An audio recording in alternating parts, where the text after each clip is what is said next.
Imagine trusting your neighbor, a man who prays with your family, shares your Sunday dinners, and wins your children's smiles with his easy charm. Picture him laughing at your table, swapping stories about faith and fatherhood, all while hiding a sinister plan. Now imagine him stealing your daughter, not once, but twice, spinning a web of lies so bizarre, so outlandish, that they sound like something from a sci-fi movie. This is the story of Jan Broberg, a 12-year-old girl from Pocatello, Idaho, whose innocence was shattered by a predator who fooled everyone around her. How could someone so close betray so deeply? Welcome to Global Shadows, where we uncover the darkest crimes against the innocent. Today, we're diving into a case that's as baffling as it is heartbreaking. A tale of trust shattered, a family manipulated, and a girl's incredible courage to survive. Jan Broberg's story isn't just about two abductions in 1974 and 1976. It's about a master manipulator named Robert Berchtold, who used charm, deception, and even a fabricated alien narrative to control Jan and her family. It's about parents Bob and Marion Broberg, whose blind trust led to unimaginable consequences, and a small, faithful community left reeling in the aftermath. Most of all, it's about Jan, a child caught in a nightmare she didn't create, forced to endure years of trauma at the hands of a man her family called a friend. How did no one see the warning signs? Could this kind of betrayal happen to anyone, even today? As we unravel this chilling story, we'll explore the red flags, the failures, and the lessons that still echo decades later. Jan's experience forces us to ask hard questions about trust, grooming, and the lengths a predator will go to get what they want. So, let's step back to 1970s Idaho, a simpler time, or so it seemed, and uncover the truth behind Abducted in plain sight. Pocatello, Idaho, 1972. A small town nestled in the Rocky Mountains, where life moved at a slower pace, and trust was the foundation of everything. The Brobergs, Bob, Marianne, and their three daughters, Jan, Karen, and Susan, lived a picture-perfect life in this close-knit community. Bob ran a flower shop, filling the town with the scent of roses and lilies, while Marianne played the organ at their LDS church every Sunday. Jan, the eldest at 10 years old, was a bright, curious girl with a shy smile, always eager to help her dad arrange bouquets or sing hymns with her mom. Their home was a sanctuary of faith, laughter, and routine, a place where doors were rarely locked and neighbors were like family. That's when Robert Berchtold, known as B, entered their lives. Berchtold was a charismatic 30-something with a wide grin and a knack for making everyone feel special. He and his wife, Gail, had kids of their own, and the two families quickly bonded over shared values and church activities. Berchtold became a regular at the Brobergs' dinner table, swapping stories with Bob about business ventures and charming Mary and with his humor. To Jan, he was like a fun uncle, always ready with a playful wink, an extra scoop of ice cream, or a ride to the movies. He'd take her horseback riding, calling her his special girl, and shower her with attention that felt innocent at first. Her sisters noticed how he'd linger around Jan, but no one thought to question it. Why would they?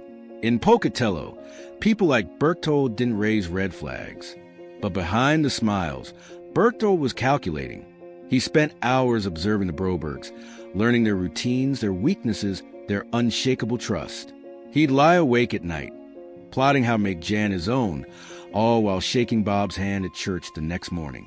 By 1974, after 2 years of grooming, he was ready to strike. How could a predator hide so perfectly in plain sight? In a town like Pocatello, where faith and friendship were everything, Berchtold had found the perfect disguise. October 17, 1974, started like any other day for 12-year-old Jan Broberg. After school, she headed to her piano lessons, her fingers dancing over the keys as she practiced her scales. Robert Berchtold picked her up, just as he'd done dozens of times before. "How about a quick horseback ride?" he asked with a grin. Jan nodded eagerly. She loved horses, and Berchtold knew it. But instead of heading to the stables, he drove her to a secluded spot where his silver RV waited. Inside, he handed her a glass of juice laced with sleeping pills. Jan's world went dark as Berchtold sped south toward Mexico, a 1,200-mile journey from Pocatello. When Jan woke up, She was strapped to a bed inside the RV, her wrists bound with soft restraints. A tape recorder played on loop, its robotic voice chilling her to the bone. You've been chosen for a mission by the Zeta Reticuli aliens. You must obey your companion, or your family will be destroyed. Berchtold, calling himself her companion, told her she was part alien, destined to save a dying race by bearing his child. For 35 days, he kept her in Mexico, moving from town to town, feeding her lies while subjecting her to emotional and physical abuse. Jan, terrified and brainwashed, believed every word. At 12 years old, how could she not? Back in Pocatello, the Brobergs were in a panic. Bob called the police within hours, but Berchtold had a head start. He'd told his wife, Gail, he was on a business trip, and she didn't question him. The FBI joined the search, plastering Jan's photo on milk cartons and bulletins across the country. Marion spent sleepless nights clutching Jan's favorite stuffed bear, praying for her daughter's safety. When Berchtold finally called Bob, claiming Jan was fine, but refusing to say where they were, the Brobergs hesitated. Why didn't they demand more? Berchtold's charm had dulled their instincts. In November, after weeks of pressure, he brought Jan home, spinning a flimsy story about a camping trip gone wrong. The police questioned him, but Jan, still under a spell, stayed silent. No charges stuck. Was this nightmare over? Or was it just the beginning of something far worse? Jan was back home by late 1974, but the nightmare was far from over. Robert Berchtold didn't disappear. He doubled down. He'd visit the Brobergs' house unannounced, bringing gifts for Jan and whispering about their alien mission. Jan, still brainwashed, clung to his words, believing she was part of a cosmic plan. But Berchtold's manipulation didn't stop with Jan. In a shocking twist, he targeted her parents, Bob and Mary Ann, exploiting their vulnerabilities with chilling precision. First, he seduced Bob in a secretive encounter, preying on Bob's insecurities and confusion. Bob, ashamed and guilt-ridden, kept it quiet, unable to face what had happened. Then Berchtold turned to Mary Ann, starting an affair that lasted 8 months. He'd call her late at night, flattering her, making her feel seen in ways Bob hadn't in years. Mary Ann later admitted she felt trapped, unable to break free from Berchtold's pull. How could parents fall so far? Berchtold knew exactly how to play them. He used their faith against them, framing his actions as helping Jan through her issues. Bob and Mary Ann, consumed by their own shame, couldn't see the danger. They let Berchtold stay close, giving him unchecked access to Jane. He'd take her on outings, reinforcing his lies, telling her their mission required a child together, a horrific burden for a 12-year-old to carry. Jan, caught between fear and loyalty, began to believe she loved him. The Brobergs' neighbors started to whisper. Something wasn't right, but no one spoke up. Even Berchtold's wife, Gail, suspected his behavior but stayed loyal, too afraid to confront the truth. By 1976, Berchtold had turned the Broberg family against itself, a puppet master pulling every string. Could anyone break free from his control? The answer was coming, but it would take another abduction to force the truth into the open. August 10th, 1976, marked the beginning of Jan's second nightmare. Now 14, Jan was still under Berchtold's spell, believing the alien controlled her fate. Berchtold had spent months preparing, convincing her the Zeta Reticuli demanded she leave her family again. Late that night, he picked her up from a sleepover, claiming it was part of their mission. This time, he took her to California, enrolling her in a Catholic school under a fake name, Janice Tobler.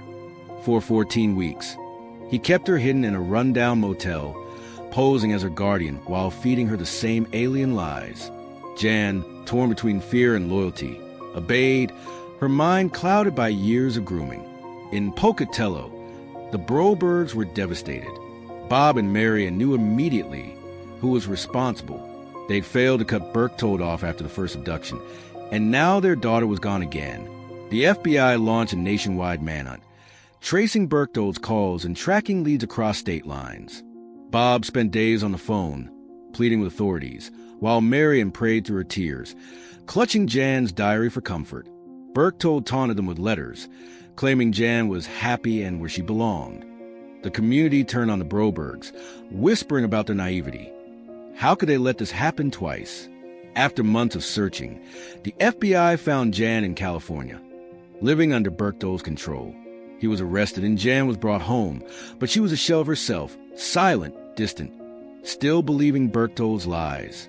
How could a family heal from this kind of betrayal? Justice was the next step, but it wouldn't come easy. In 1977, Robert Berchtold finally faced trial for kidnapping. The Brobergs sat in the courtroom, hoping for justice after years of torment. But Berchtold, ever the manipulator, turned on the charm once more. He told the judge he'd saved Jan from her troubled family, painting himself as a misunderstood hero. Jan, still under his influence, couldn't fully testify against him. Her mind was a tangle of fear and loyalty, shaped by years of grooming. The evidence was clear. 2 abductions, countless lies, and a trail of trauma. Yet the judge handed down a shockingly light sentence. 5 years, reduced to just 10 days for good behavior. Berchtold walked free in 1977, a smirk on his face as he left the courthouse. The Brobergs were crushed. How could the system fail them so completely? Berchtold didn't stop there. He continued harassing Jan, sending letters, making late-night calls, even showing up near her school in Pocatello. The Brobergs got restraining orders, but Berchtold ignored them, always finding ways to slip through the cracks. Jan, now 15, struggled to make sense of her reality. The alien lies began to fade, but the trauma lingered, nightmares, shame, and a deep sense of betrayal. Bob and Marianne, overwhelmed by guilt, tried to rebuild their bond with Jan, but the town's judgment weighed heavy. Neighbors called them naive, even complicit. The FBI kept tabs on Berchtold, but he was a ghost, always one step ahead. Could anyone stop this predator?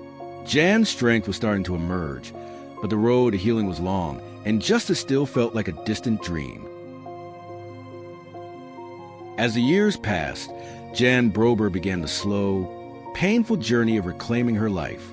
By her 20s, with the help of therapy, she started to see Berchtold's lies for what they were: a predator's grooming, not a cosmic mission.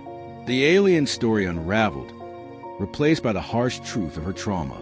Jan confronted the shame, the confusion, and the betrayal piece by piece. Her parents, Bob and Marianne, wrestled with their own guilt, owning their mistakes and working to rebuild trust with their daughter. Berchtold tried to worm his way back into Jan's life, sending letters, showing up unannounced, but Jan was done. She cut him off completely, finding strength in her own voice. In 2003, Jan and Marianne co-wrote Stolen Innocence, a book that laid bare their family's ordeal. It wasn't just a memoir. It was a warning, a call to action for parents everywhere to recognize the signs of grooming. Jan became an advocate, speaking at schools and conferences, sharing her story to protect other children. Berchtold's life, meanwhile, spiraled. In 2005, facing new charges for stalking Jane, he took his own life. For Jan, it was closure, not celebration. She forgave her parents, rebuilt her family, and thrived as an actress and mother. Her courage helped inspire tougher child protection laws in Idaho, ensuring predators like Berchtold face stricter consequences. Jan's story challenges us to look closer. How can we spot predators hiding in plain sight? What can we do to protect the innocent? Jan Broberg's story is a chilling reminder of how predators can hide in plain sight, even among those we trust most. At just 12 years old, Jan was abducted twice, in 1974 and 1976, by Robert Berchtold, a family friend who spent years grooming her and her parents, manipulating their trust to get close to her. At Global Shadows, we're here to honor Jan's resilience by sharing lessons that can help keep your children safe from predators who might be closer than you think. Let's talk about how you can protect the innocence in your life.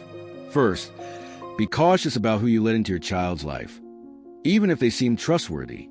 Berchtold was a charming church member and close friend of the Brobergs, but he used that trust to isolate and abduct Jan. Don't assume someone is safe just because they're part of your community or family circle. Watch for red flags, like an adult who's overly interested in your child or tries to spend time alone with them. Teach your kids to recognize inappropriate behavior, like gifts or secrets that feel wrong, and to tell you immediately. Next, educate yourself and your children about grooming tactics. Berchtold spent months building a bond with Jan, convincing her they were part of an alien mission, a lie she believed because of her young age and his manipulation. Talk to your kids about healthy boundaries, and explain that no one should ever ask them to keep secrets from you, especially not an adult. Finally, trust your instincts and act if something feels off. The Brobergs ignored early warning signs, like Berchtold's obsession with Jan, because they didn't want to believe a friend could be dangerous. If you feel uneasy about someone's behavior, don't wait. Set boundaries, limit contact, and report concerns to authorities if needed. Jan's story shows us that predators thrive on our hesitation, but we can stop them by staying vigilant. Jan, your courage in sharing your story has saved countless others, and we're so grateful for your strength. If Jan's story inspired you, help us make more like hers by subscribing. Share and tell us how you teach your kids to spot danger.